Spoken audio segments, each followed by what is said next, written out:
Ыңғайсыздау болып қалды Барталец. Сол аяғымен Барталец жинады! Гол!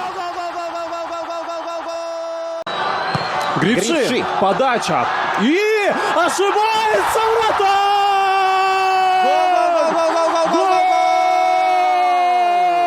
Бұл жігіт шықты да, өзінікін дәлелдеді. Дубль автоатак кетті, Джунгелат қателік.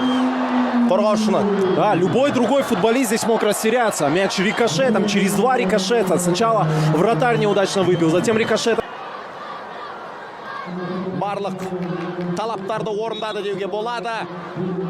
Екі ойын нәтижесі бойынша таразы басын теңестірді. Ал енді осы бір жерде Кәрімов.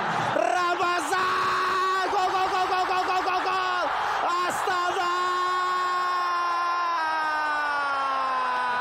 Рамазан Кәрімов! Астана Еврокубокты көзді сыйлап отыр Нұрали.